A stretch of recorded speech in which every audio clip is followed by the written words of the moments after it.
Hey guys, it's me and John again, Jonathan. I'm here to do a review, quick review, real quick, and let's just get on with it. So Looney Tunes came out with a new film called "The Day That the Earth Blew Up," and it stars Daffy Duck, Porky Pig, Potato Pig.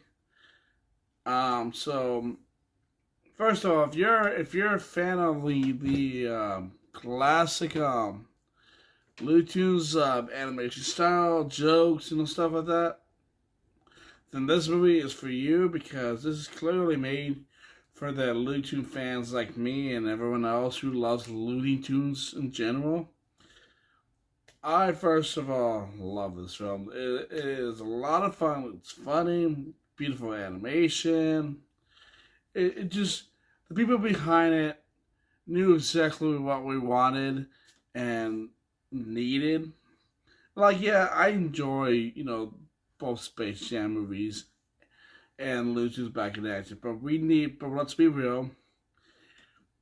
If we really want a Looney Tunes movie, we also want, well, we'll take, what we get, but we also really want a proper Looney Tunes movie too at the same time. Like, hey, we want to do another hybrid live action Looney Tunes movie, go for it. But also, we want a Looney Tunes movie where it focuses on Looney Tunes characters just in general. So, anyways, we got that, and I will say this: I loved it. It's great. First of all, congrats to the people who really voice the characters.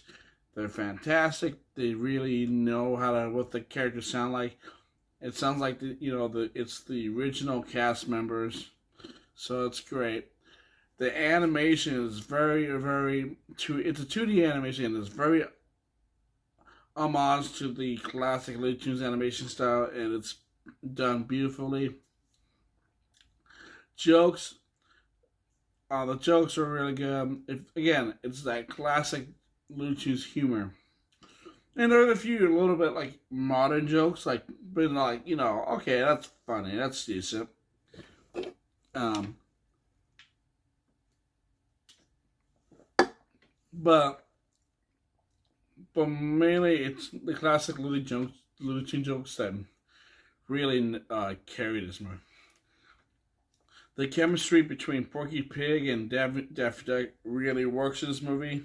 But again, Daffy Duck was originally introduced in the Porky Pig cartoon, so it makes sense, these would be the two that go together as the origin story, where they're at now. And it's great. It's funny. I don't want to say too much, because, you gotta know what the story's gonna be. It's nothing, I wouldn't say anything, they don't, I want to say it's unoriginal. It's original, but at the same time, it's what we needed. We all needed this movie. And unfortunately, it's not in every theater. Like, for example, in my area, it's only one theater showing it. So, if it's showing you in the area, go support this film. Because it really shows that if this movie does well in the box office, if it does, hopefully, they can show maybe that jackass David Zaslav, the guy at Warner Brothers, who just wanted to decide to shelve Coyote vs. Acme, which is BS. Let's show them that, hey, we love Looney Tunes, we want this. Doesn't deserve to be shown. If it was a terrible movie, yeah, fine, I understand. But the fact that that movie got great test screenings, it should be released. But we'll see what happens. But mainly, go see this film if you're a fan of Looney Tunes. It's for everyone. Kids will enjoy it. Adults will love it. It doesn't matter how old you are. You're going to love it. This is made for us. So, yeah. Anyways, besides that, I don't want to say too much. I'm going to keep it short and vague. Short and simple. So, I will definitely see you again. So, Oh, and there's a little good twist in there. I'm like, okay, all right, you know what? I didn't expect that. So, but you'll see. But you know, it's nothing that huge or anything. But it's a fun little twist. Anyways, that is my review for Looney Tunes: The Day the Earth Blew Up. It's fantastic. I definitely recommend it. So yeah, 10 out of 10. Now, to the next film I'm gonna also review. I saw recently, and I'm not gonna lie, I was looking forward to this because I saw the trailer. I was like, this movie looks fun, and it's from Magnet Releasing. And I'll say this: trailers make it a lot more fun than what the movie really is. The movie is supposed to be fun. It's it's a comedy, like a horror comedy. Not really horror. I mean, more thriller comedy. Let me get to it. The movie's called Borderline. It stars Samara Weaving, Ray Nicholson, the son of Jack Nicholson, and Eric Dane. If you remember, he was the bad guy in Bad Boys Ride or Die, or he was the homosexual father in Euphoria. So, anyways, where do I start? Okay, so first of all, it's not the worst thing in the world. It's just disappointing. Let me explain. Borderline is about, I don't remember any of the characters' names. And I just saw this recently. It's not good when you just saw a movie and you can't remember the character's name. I'm just gonna go by the actors' names. We'll go over that. Samara Weaving's character, she plays a pop star, very famous, she's very loved, popular and all, of course. Ray Nicholson plays a psychotic guy who thinks, this girl's his girlfriend, he's gonna marry her, and yeah, it's just, unfortunately, there are people like this that do exist. And of course, he goes to the house. It made clear he's been coming over multiple times, but of course, something happens. She's not home, but something happened with the security guard played by Eric Dane, and sorry about it. Of course, he gets arrested. A year later, it's like a year later, or not a year later, like months later. Sorry, I think it's like months later. Yeah, months later, that he escapes from the mental institute along with with another person, and gets helped by his friend, which again I don't remember the character's name. Okay, now I remember. Ray's character's name is Paul. Paul, that's right. Okay, alright. I remember it now. I think the only reason why I can be able to remember that name just easily because Ray was the best part of this movie. Oh my gosh. I'll explain this like an... Sorry, this is not... My eyes are already burning. God damn it. Anyways. So he's like, I'm gonna, her and I are gonna be getting married, and all this. But obviously she's got a boyfriend in the other house, and he comes, so the Eric Dane's character is like, hey, we gotta lock all the doors, I'm here to protect you. Paul escaped, and he's maybe coming back here. So they do it, Of course, he gets in, and he's like, alright, we're getting ready to get married, and I want to say there's not really much that happened in this movie. I'm trying to think of how they explain this movie, because there's not really much that happens. They knock her out, trap her in the studio room where she's just kind of laying there. and Paul has his friend in the interest too, who she hangs out with. They have a little musical number, and then they fight each other. She's trying to end up killing her. Okay, so what I don't understand, like the writer, this is the people who gave us The Void and Suck a Gorman, which are awesome films, but then you get this. I feel like they kind of just wrote this and just kind of, hey, I need another project, or just, I don't know. I'm trying to think over here because you got Samantha Weaving, who's fantastic in a lot of roles. Like, she's good, but she doesn't really bring anything to the movie, to this film. You know?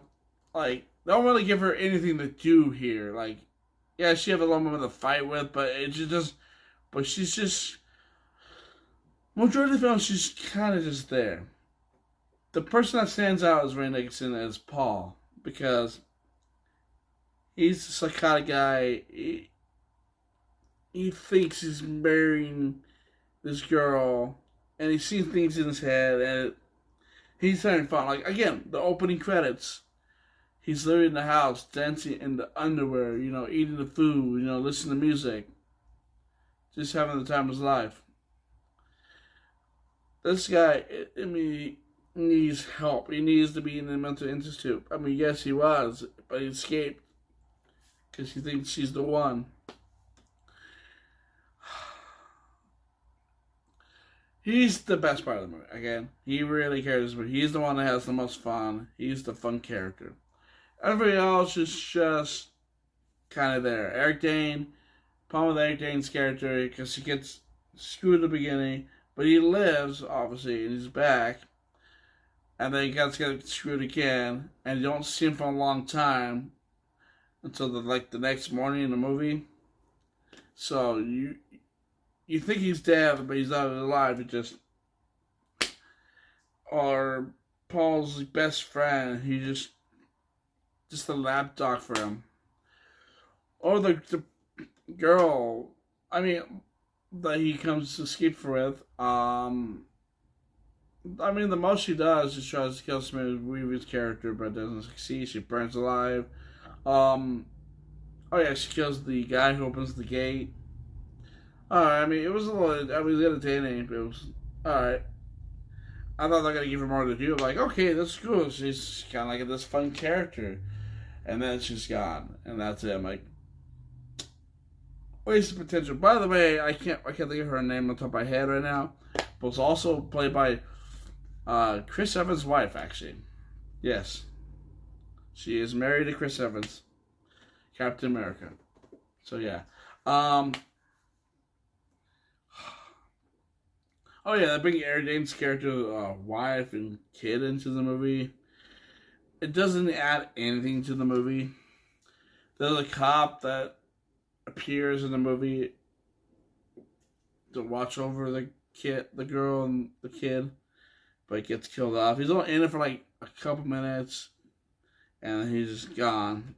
Again, they don't really give any material to anyone in this film to do or explore. Again, the most the person anyone does is Ray Nicholson's character, because he's having fun. He's got this personality, you know, like just you know, he's excited, he's happy, he's energetic, and you can tell he's having the most fun. So this movie's not playing in my theaters, but I did rent it on Fandango at home. And I will say this, for $7, it's, I mean, how about this way, I wouldn't own this movie. I was let down. Here's the problem, this is what I'm going to say. If I'm looking at my phone a lot while watching a movie, that's not a good sign. And that was what's happening. But when Ray Nicholson's character is on screen, I watch. So, that was my problem with this movie is it's not really fun unless he's on screen. Everything else is kind of bland and boring. And the performances are just fine besides Red Dickinson really carries this film. I don't think this would have been as... It would have been... I feel like if it weren't for him, it wouldn't have been watchable as much. But just honestly, it's just this movie, it just... Wait till it's cheaper to rent if you're planning to check it out, or wait till this got Tuesday at your theater if it's playing there. But overall, it's just not really worth the time. I was disappointed because I really love Samara Weaving. Red Dickinson's really just rising. I mean, he was in Smile too, and I mean, it wasn't in a lot, but for what he was able to give, it was a creepy performance. It was a great performance. It was a great film too. Or Novocaine. I mean, Novocaine, he was fine. I mean, they don't really give him much there, but I feel like he did a lot more here than he did in that movie. But again, that movie, he get just kind of this, just, hey, I'm waiting for people to show up, and then I'm waiting for the good guy to show up so I can try to kill him, but he's going to end up killing me, obviously, because you know how all those movies go. This movie is just, hey, I'm having a good time, I get to dance in my underwear, I get to do, all this shit, He swims butt-ass naked in the fucking swimming pool, which you don't see his dick or anything, just to let you know. But you do see his ass cheeks for a second, and I wish I didn't see that, but we did. But overall, this movie is disappointing. I give it 4 out of 10. It could have been way better, but it's only watchable because of Ray Dickinson's in this film. If it weren't for his performance, I feel like the score would have been lower. You know what? For Ray Dickinson, I'll give it a 5 out of 10. But besides that, I would not waste my time watching this again. I think the second best thing is that I do like the soundtrack for it. But besides that, it's just a really disappointing film. I was expecting more. Again, it's an hour and a half. It goes by fast. Well, kind of. But man, it's just not worth it. Hour and a half, I will not be getting back. So overall, I hope you guys enjoy this reviews. But yeah, if I were you, I'd just rather go see Looney Tunes. Don't watch this film. If you want to check it out, just wait till it's cheaper on renting or shit, it's free on streaming or something like that. Don't want to waste your money. Overall, I hope you guys enjoy that. I'll have another review soon. So see you soon. You guys have a great day.